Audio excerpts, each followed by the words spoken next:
guys! Konbanwa! Welcome back to my another vlog here in Japan! So for today's ganap nga ay pupunta tayo ngayon sa Shinjuku Gyoen para manood ng illumination ang Naked Autumn Garden Night.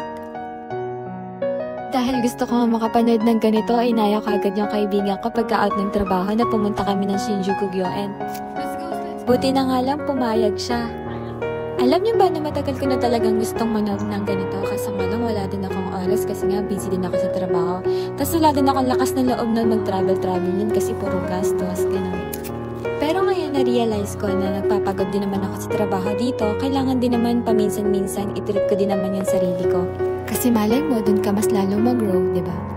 Hanggang ngayon, hindi pa rin ako makapaniwala na may mga ganito pala talagang lugar na nag-i-exist sa mundo. Sobrang ganda talaga ng lugar na to, lalo na nung nakita ko. Grabe, para ako nasa paraiso.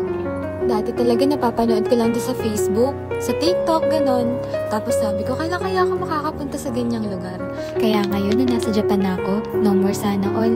Kaya lahat ng magandang lugar na gusto kong puntahan noon, tutuparin ko yun sa sarili ko.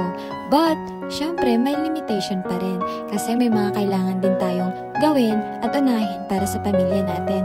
Kaya nga tayo nag-abroad, diba? Hindi lang para sa sarili natin yung dahilan kung bakit tayo umalis sa Pilipinas.